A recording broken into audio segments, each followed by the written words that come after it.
Selamat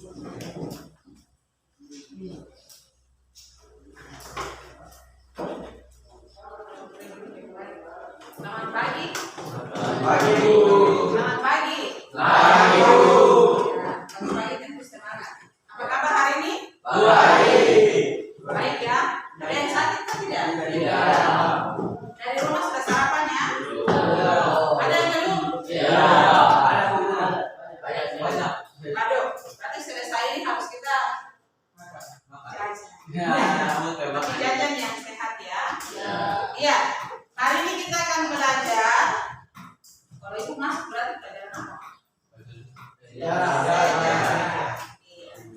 Minggu lalu sudah sampaikan bahwa di hari ini materi kita tentang ada yang ingat?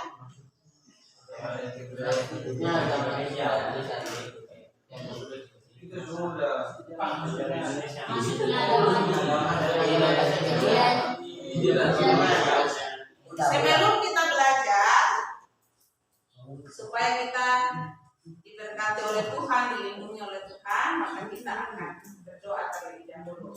Nah, Ibu minta salah satu siswa untuk memimpin kita. Ya, silakan.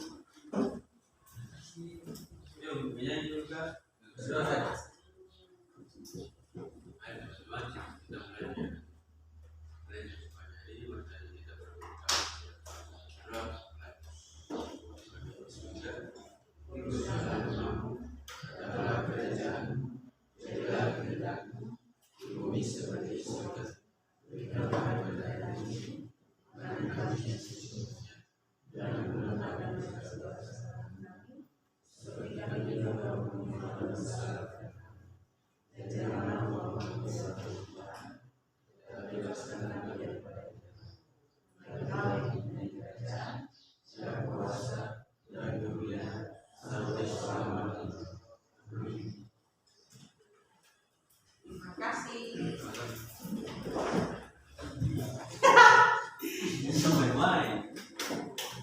Iya. Pembelajaran kita hari ini modelnya adalah PBL atau Problem Based Learning. Jadi, Ibu akan membagikan kalian di dalam kelompok dan akan berdiskusi masalahnya akan Ibu berikan. Dan setelah berdiskusi, kalian harus presentasi di depan. Nah, terkait dengan materi kita tentang masuknya agama dan kebudayaan Hindu ke Indonesia. Agama dan kebudayaan ada dua hal di sini. Agama juga kebudayaannya. Nah, bagaimana masuknya? Ada yang tahu membayangkan ketika itu kira-kira bagaimana caranya bisa agama Hindu Buddha ini sampai di Indonesia? Dengan cara melalui jalur perdagangan laut. Dari manakah asalnya ini agama Hindu Buddha? India. Iya, pintar-pintar sekali. Dari India melalui jalur laut dan perdagangan Hindu Buddha itu sampai ke Indonesia. Nah, sampai di Indonesia di ketika itu belum ada kepercayaan Hindu Buddha, baru melalui perdagangan baru datang. Kepercayaan sebelumnya dan tahu apa? Yang dianut oleh masyarakat pribumi ketika itu. Animisme dan dinamisme. Pintar sekali, hebat. Ini gambar apa? Tempat ibadahnya umat apa? Umat Hindu di atas, kemudian di bawah adalah Buddha. Kalau tadi kalian sampaikan bahwa ada jalur masuknya, ada jalannya, maka jalannya lewat mana? Tadi ada yang sampaikan lewat laut. Lewat laut pasti ada melewati daerah-daerah yang ada di Indonesia. Nah, kali ini yang kita pelajari bagaimana jalur masuknya agama Hindu Buddha di Indonesia dan yang berikut teori-teori masuknya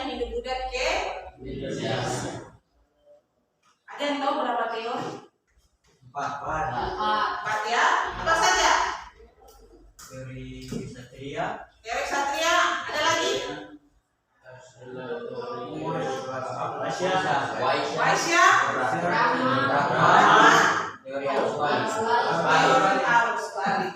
Oke, bagus dulu ya anak-anaknya itu. Selanjutnya kita akan melihat ini gambar apa? Peta jalurnya. Peta jalur masuknya agama dan budaya di Indonesia. Untuk lebih jelasnya kalian lihat ini peta, silakan boleh di barcode yang ada supaya lebih dekat dengan kalian. Silakan di laptopnya ibu, kalian konekkan HP dengan barcode yang ada.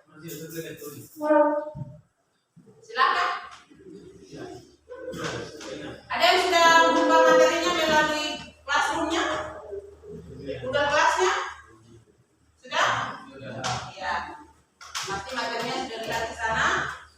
Silakan. Barcode-nya dikasih connect dengan barcode yang ada di laptopnya itu supaya lebih dekat kalian lihat peta jalur masuknya hidup Buddha ke Indonesia. Silakan. Ada yang punya HP? Silakan dikonekkan. Yang sudah bisa dikasih konek.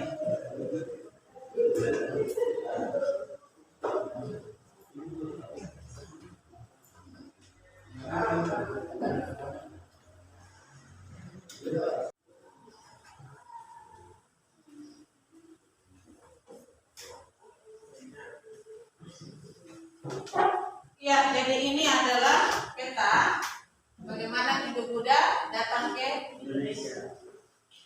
Kenapa melalui jalur perdagangan? Karena waktu itu belum ada transportasi Udara belum ada. Seperti hari ini mau ke daerah mana saja terserah kita, tergantung punya uang.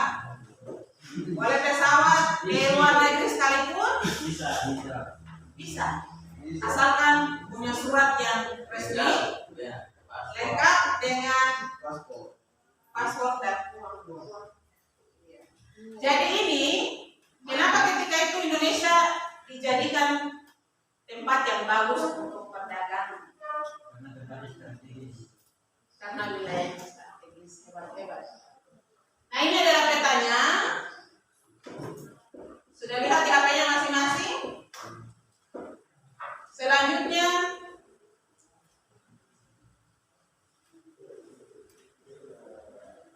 Ibu ini bu bertanya aja. bagaimana? Lanjutnya. Nah, ini adalah 4 teori yang tadi kalian sampaikan. 4 teori yang menjelaskan bagaimana Hindu Buddha masuk ke Indonesia. Yang pertama, teori Ksatria, teori Waisya, teori Brahma, dan teori Arus balik. Nah, yang tergolong di dalam teori Ksatria itu siapa-siapa saja. Para pejuang atau prajurit. Ya. Kalau Waisya yang tergolong di dalam kelas atau kasta Waisya itu adalah para Pendeta. ada lagi yang punya pendapat lain? Para pendeta. Teori Brahma yang tergolong di dalamnya adalah para pendeta. Kemudian teori arus balik itu siapa yang disebutkan atau tergolong di dalam teori yang keempat ini? Masyarakat Indonesia. Orang Indonesia sendiri atau masyarakat pribumi. Nah, kalian sesuai dengan pembagian kelompok minggu lalu, silakan kalian bergabung ke kelompok masing-masing dan mendiskusikan LKPD yang sudah ibu bagikan melalui classroom-nya. Silakan didiskusikan, kemudian siapkan siapa perwakilannya di kelompoknya, kemudian hasil diskusinya dipresentasikan di depan. Bisa satu kelompok maju, boleh perwakilannya entah ketua dan sekretaris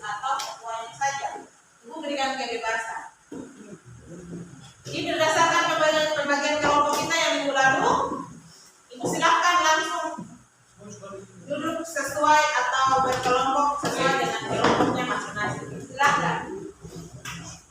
Bukunya diangkat, mulai dari buku.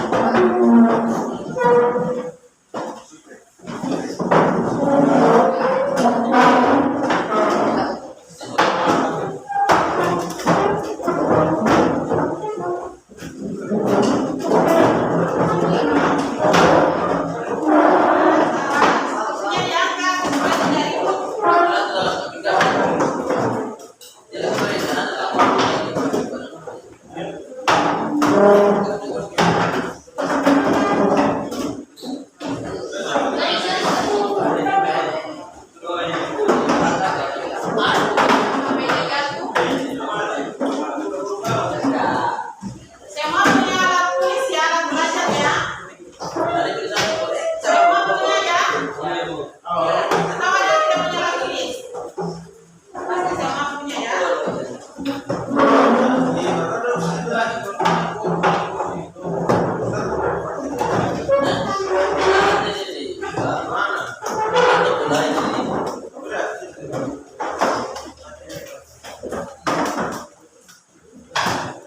Iya. Silakan kalian berdiskusi sesuai dengan masalah yang ada di LKPD-nya masing-masing. Nah, ini petunjuk kerja kalian. Kalian membaca materi yang sudah diberikan, kemudian kalian kerjakan. Dan jika ada hal-hal yang kalian kurang pahami, silakan ditanyakan kepada ibu.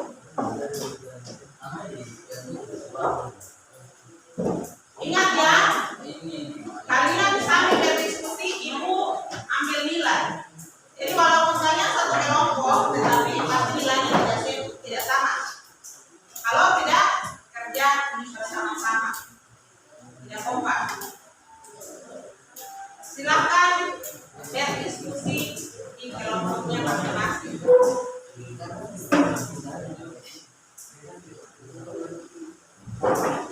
Kasih waktu 15 menit.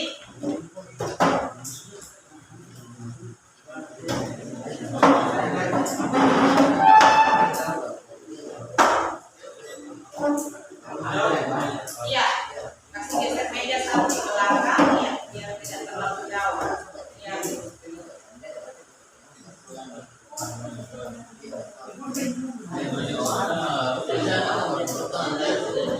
Kenapa?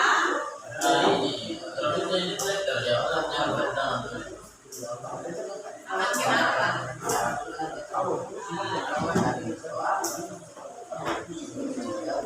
Bukunya di bawah semua. Ada yang sakit keluarganya. Tapi ingat, walaupun berbagi waktu untuk keluarga, tetapi harus support. Bagaimana kelompoknya Supri? Silakan untuk berdiskusi dan siapkan perwakilannya atau semua mau maju memberikan kebebasan untuk menyampaikan hasil diskusinya. Sambil berdiskusi, ibu akan menilai.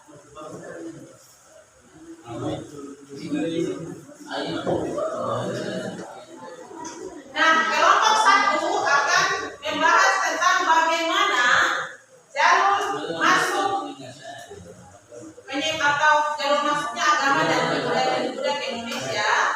Kelompok dua akan membahas teori Waisya dan teori Satya, kelebihan dan kekurangannya. Kelompok satu akan menyelesaikan soal nomor 3, kelompok 2 akan menyelesaikan masalah yang kedua, dan kelompok 3 menyelesaikan masalah nomor 1. Jadi soal nomor 3, bandingkan teori Brahmana dan teori Arus Bali, kemudian berikan penilaian kelebihan dan kelemahan dari kedua teori, maksudnya teori Brahmana dan Arus Bali. Jadi masalah yang pertama diselesaikan oleh kelompok 3. Masalah kedua diselesaikan oleh kelompok 2. Dan masalah yang ketiga diselesaikan oleh kelompok 1. Jadi ibu kasih dalih. Satu, masalah yang pertama kelompok 3, masalah yang kedua kelompok 2, masalah yang ketiga kelompok 1. Iya, silakan Berti.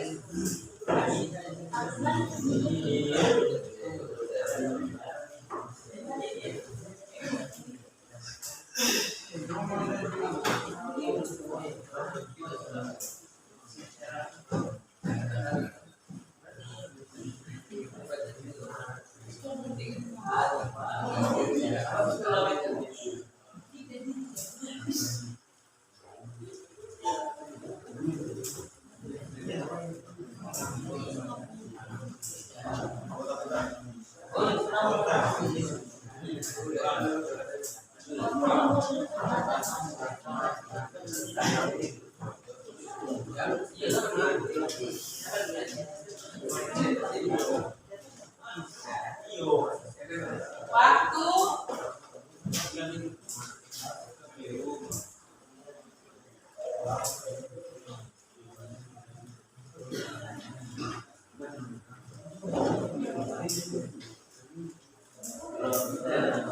ingat ya, waktu yang ibu berikan 15 menit.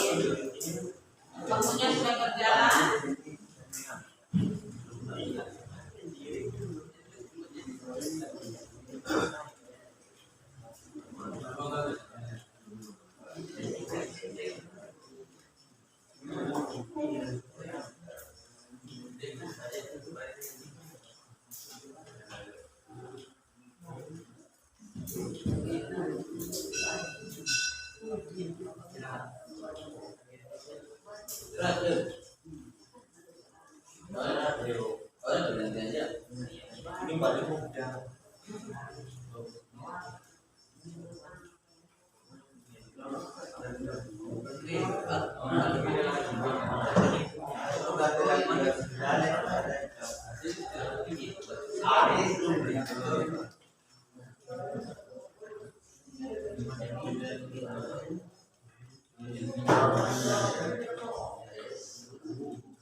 kelompoknya, jangan ganggu yang lain.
Oke, waktunya semakin berjalan. Kalau sudah selesai diskusi, tulisannya atau kamu punya hasil diskusi ditulis dengan rapi. Karena setelah ini kalian kumpul ke ini. Jangan sampai ibu mau baca itu tidak tahu ini huruf apa. Bisa ya?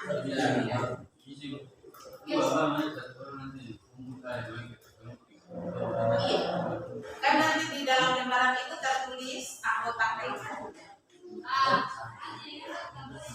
Ada lagi yang mau bertanya? Jam berapa? 5 menit lagi.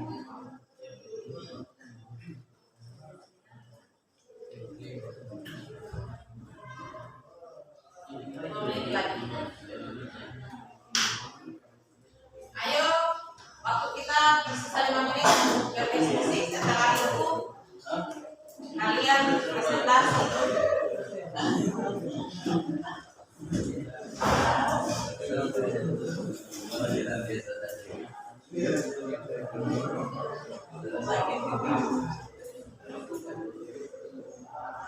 Pablo, sudah ditulis yang rapi? Selesai ya. Kelompok yang lain, kelompok 2 sudah selesai? Masih ada waktu 4 menit.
Ya, waktunya semakin bergeser. Siap-siap, kelompok lain, kelompok 2 sudah. 3 menit lagi ya. Yang sudah selesai dirapikan hasil diskusinya.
Ya, hampir 1 menit, waktunya selesai.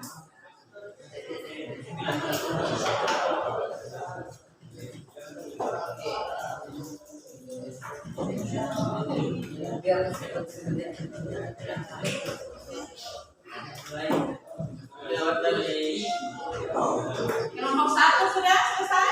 Sudah. Kelompok 3?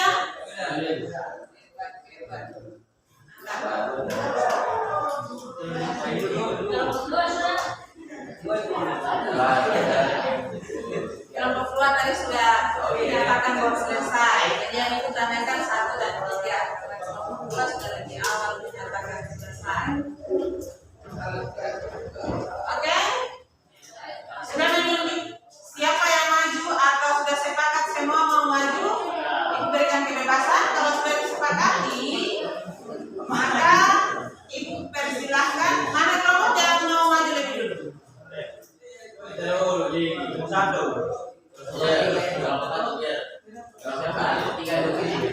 Kelompok 1 mau maju lebih dulu.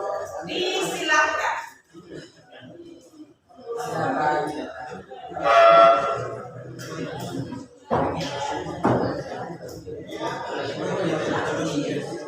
Kelompok 1 diberikan kesempatan untuk menyampaikan hasil diskusinya.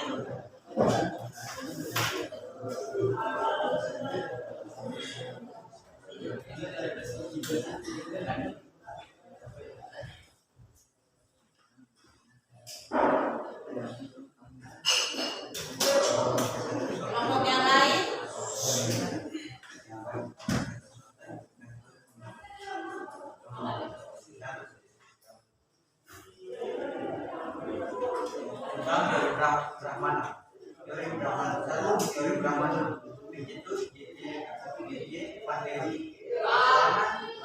Kaum Brahmana dilarang untuk menyeberangi lautan dan meninggalkan tanah air. Kelebihannya, kaum Brahmana merupakan golongan yang paling tahu dan paham terkait ajaran agama.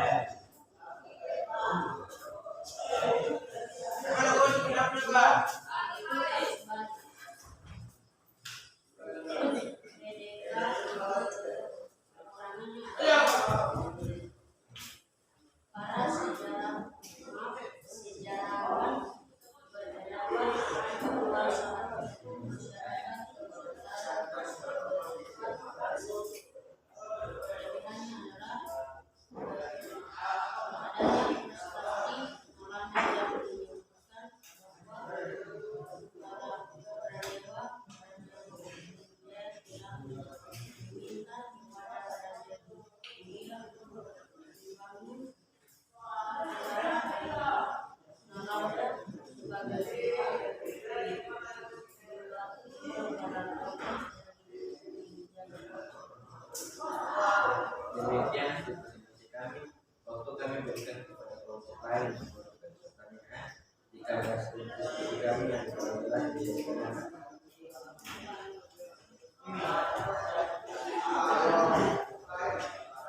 Ya, dari kelompok 1. Coba nanti ulangi soal tadi. Jelasan dari Tadi terakhirnya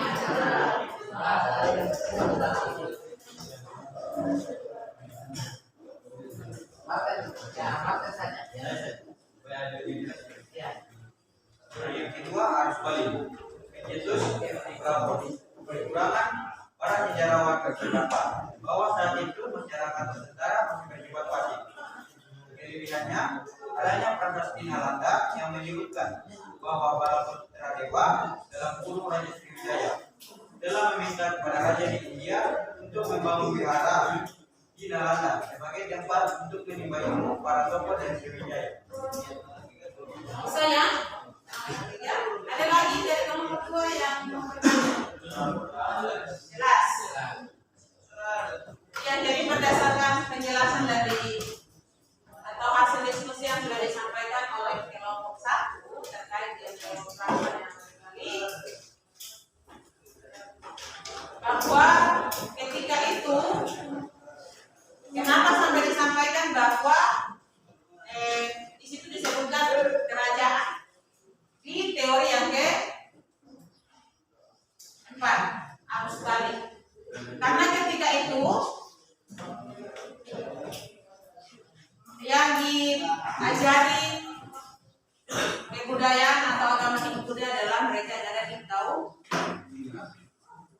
kerajaan, yang ada di dalam kerajaan.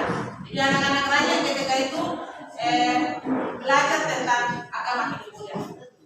Jadi para Brahma diundang oleh raja-raja datang ke Indonesia untuk mengajarkan anak-anak mereka. Jadi ketika itu belum keluar menjadi umum untuk dipelajari. Nah, jadi untuk arus balik ini dikatakan bahwa ketika para Brahma datang ajar anak-anak kerajaan itu, anak-anak kerajaan, setelah balik kaum Brahma itu kembali ke India, anak-anak Indonesia atau anak-anak raja ini datang belajar lebih mendalami ajaran Hindu Buddha. Setelah kembali dari India ke Indonesia, mereka yang menyebarkan ajaran agama, mereka lah yang menyebarkan ajaran agama Hindu. Jadi ketika itu hanya ada di kalangan raja atau kerajaan, hanya anak raja yang pertama kali belajar agama Hindu. Dan ketika itu para anak raja yang mampu membaca kitab suci. Kenapa mereka saja yang dikatakan mampu membaca? Karena kitab suci tertuliskan huruf Pallawa dengan bahasa Sanskrit. Setelah apa yang disampaikan diskusi, hasil diskusi yang disampaikan oleh kelompok 1, ada yang ditanyakan lagi atau sudah jelas yang disampaikan kelebihan dan kekurangannya? Bisa? Ada yang ditambahkan dari kelompok? Demikian kami sekian. Mari kita berikan aplaus untuk diskusinya. Terima kasih untuk kelompok 1 sudah menyampaikan hasil diskusinya. Setelah berdiskusi nanti kalian punya hasil diskusi serahkan di ibu. Waktu selanjutnya diberikan kepada kelompok 7. Kesempatan diberikan. Personilnya kurang karena ada yang tidak hadir ya. Kelompok 2 dan kelompok 1 personilnya kurang karena ada yang tidak hadir.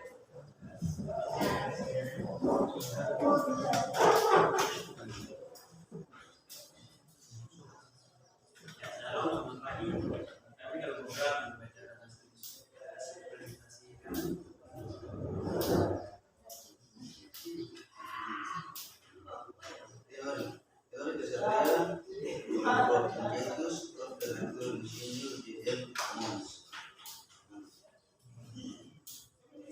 Tidak memahami bahasa Jakarta para kelebihan kaum kesatria menjurutkan rasa semangat dalam berjualan ke seluruh dunia.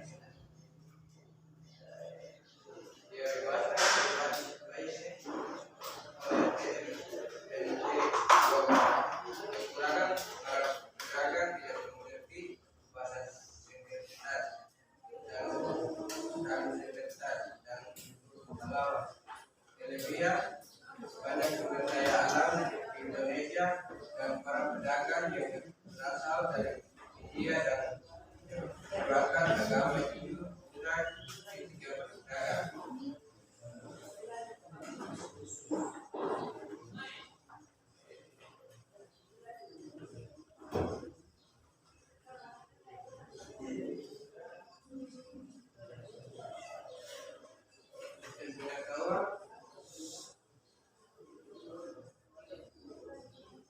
Pemberitahuan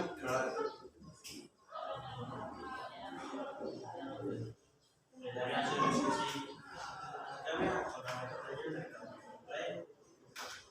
Ya, kelompok memberikan kesempatan untuk kelompok yang lain, penyanyi memberikan kesempatan untuk yang lain.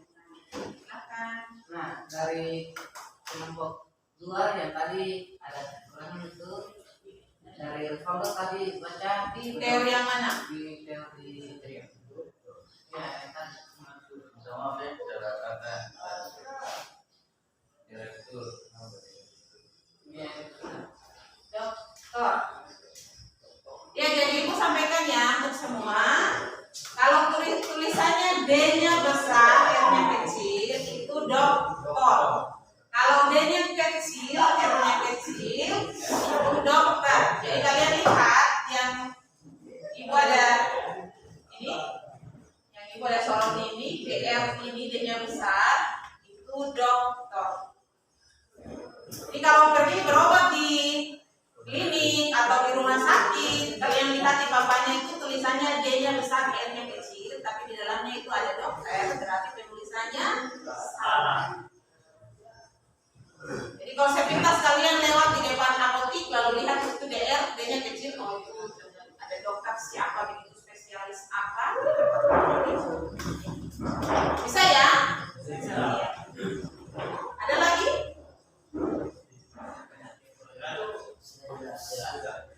Ya, jadi yang tadi disampaikan oleh kelompok 2 bahwa teori Satria itu adalah teori yang menjelaskan bahwa Hindu Buddha masuk Indonesia diantar atau disampaikan atau dibawa masuk oleh para prajurit yang suka berpetualang. Kekurangannya tadi adalah mereka tidak bisa membaca kitab suci atau mereka tidak bisa membaca tulisan Sanskerta dengan huruf Pallava. Ada lagi yang mau ditanyakan? Selanjutnya teori Waisya. Teori Waisya tadi sampaikan bahwa para pedagang yang tergolong di dalam teori Waisya adalah para pedagang. Nah, para pedagang ini mereka mengklaim bahwa ketika mereka berdagang, mereka itulah yang menyebarkan ajaran agama Hindu Buddha. Tetapi kekurangannya adalah mereka ini tidak bisa membaca tulisan atau bahasa Sanskerta dengan huruf Pallava. Bisa ya? Berarti dari keempat ini, Satria, Waisya, Brahma, dan Arus Bali, dari 2 kelompok yang menjanjikan dan ditambah dengan kelompok 3, kira-kira dari keempat ini mana yang mendekati benar bahwa mereka yang atau teori ini yang benar bahwa menyebarkan ajaran agama ini masuk Indonesia? Teori Brahmana. Teori? Brahmana. Kenapa? Mereka bisa membaca kitab suci dan Sangat benar. Karena para Brahma, para pendeta, mereka yang mampu membaca kitab suci atau mereka yang bisa membaca tulisan yang berbahasa Sanskerta dan bertuliskan huruf Pallava. Bisa ya? Iya. Oke. Mari kita berikan aplaus.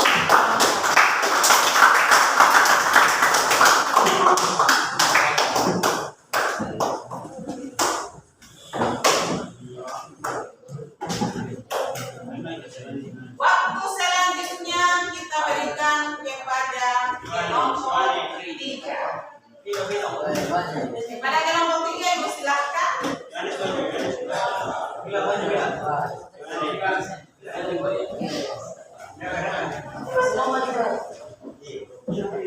Pak,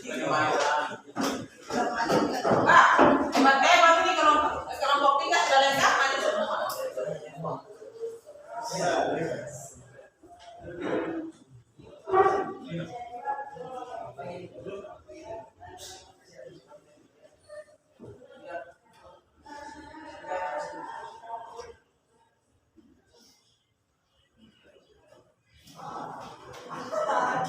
Hasil diskusi kami kelompok 3 Ari, Noah, Vino, Yohanes, Baslino, Mila, Martin.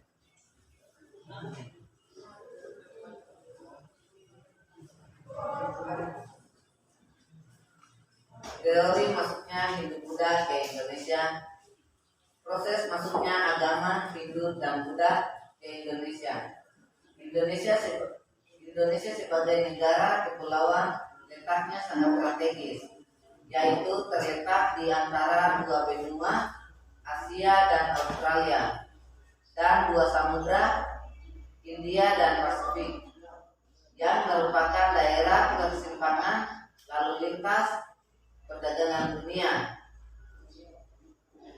Awal abad Masehi, jalur perdagangan tidak lagi melewati jalur darat, jalur segera, tetapi beralih ke jalur laut, sehingga secara tidak langsung perdagangan antara Cina dan India melewati Selat Malaka. Untuk itu Indonesia ikut berperan aktif dalam perdagangan tersebut. Akibat hubungan dengan tersebut, maka terjadilah kontak hubungan antara Indonesia dengan India dan Indonesia dengan Cina. Hal inilah yang menjadikan salah satu penyebab masuknya budaya India ataupun budaya Cina ke Indonesia. Agama Hindu dan Buddha pada awalnya berkembang di India. Setelah itu barulah menyebar ke negara-negara di dunia, termasuk Indonesia. Masuknya Hindu dan Buddha di Nusantara dimulai pada awal Masehi. Mulai jalur perdagangan. Hal ini dipengaruhi oleh posisi Indonesia yang sangat strategis dalam bidang pelayaran dan perdagangan.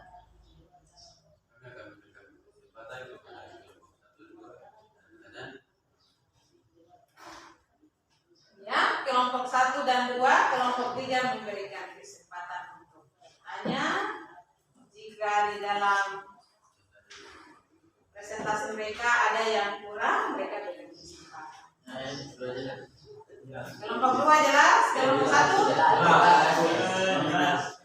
yang disampaikan oleh kelompok 1 bahwa jalur masuk teori atau jalur masuk Hindu-Buddha ke Indonesia tadi dari yang dipresentasikan melalui jalur laut. Melalui jalur laut dengan adanya perdagangan yang dilakukan oleh Cina dan India. Jadi kalau bicara Hindu-Buddha, yang kita pikirkan adalah India. Ada yang suka nonton film India? Dengar lagunya? Suka. Valdo pasti suka. Iya. Jadi Hindu-Buddha masuk ke Indonesia. Ini adalah tempat ibadahnya.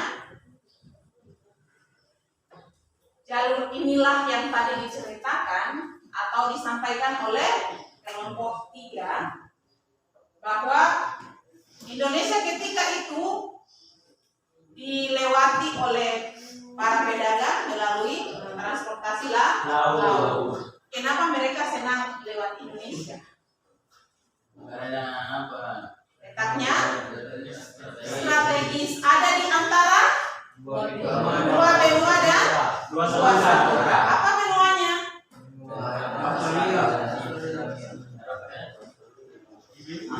Apa tadi? Dua samudranya? India dan Pasifik. Hebat sekali. wilayah Indonesia sangat strategis. Maka mengundang perhatian dari negara lain untuk datang ke Indonesia untuk berdagang. Bukti sejarahnya sampai hari ini masih ada orang Cina di Indonesia. dan mereka tetap berdagang sampai hari ini. Bahkan di Papua dilihat di tempat kita pun ada. Oke? Kembali kutanyakan, ada lagi dari kelompok 1 dan 2 yang ditanyakan kepada kelompok penyaji, kelompok 3? Sudah jelas. Jelas.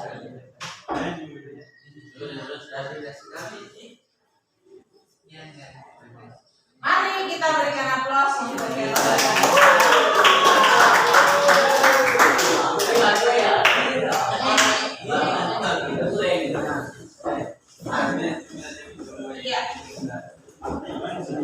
Dari yang kita pelajari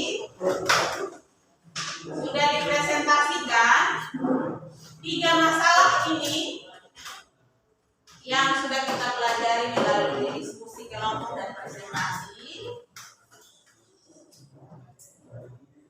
Ibu harapkan kalian bisa memahami bagaimana Hindu Buddha masuk ke Indonesia dan teori apa saja yang menjelaskan Hindu Buddha itu masuk ke Indonesia, dibawa atau diantarkan ataupun disampaikan oleh siapa. Bisa ya? Kira-kira ada yang bisa menyimpulkan materi atau masalah yang sudah kalian diskusikan? Ada yang bisa membuat kesimpulan dari pembelajaran atau presentasi?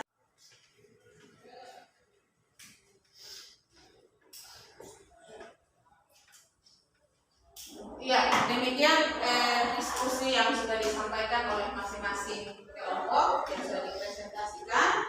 Dari kalian ada yang mau merangkum atau membuat kesimpulan terkait dengan apa yang sudah kita pelajari atau sudah diskusikan hari ini? Silakan. Ya, Supri silakan. Saya akan menjelaskan tentang kesimpulan dari empat teori tadi. Dari masuknya Hindu Buddha, kebenaran menurut para ahli dibagi 2. Yang pertama, pendapat pertama menyatakan bahwa dalam proses masuknya kedua agama ini, bangsa Indonesia hanya berperan pasif. Bangsa Indonesia hanya sekedar menerima budaya dan agama dari India. Ada 3 teori yang menyokong pendapat ini: teori Brahmana, teori Waisya, dan teori Kshatriya. Yang kedua, pendapat kedua menyebutkan bahwa bangsa Indonesia juga berperan aktif dalam proses penerimaan agama dan kebudayaan Hindu Buddha. Teori yang menyokong teori arus balik, teori sutra. Dan jalur masuknya Hindu Buddha ke Indonesia, karena Indonesia ketika itu atau letak geografisnya sangat strategis, maka Indonesia ketika itu menjadi salah satu tujuan para pedagang untuk berdagang sekaligus menyampaikan ajaran. Bisa ya, yang lain?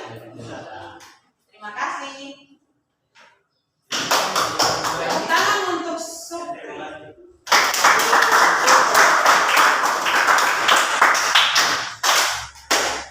Ya, tugas kalian buat rangkuman tentang materi yang tadi baru saja kita pelajari, baik yang dibahas oleh kelompok 1, 2, dan 3, yang juga baru saja disimpulkan oleh Supri. Dan ibu mau tugasnya kalian ditulis tangan, jangan diketik. Bisa ya?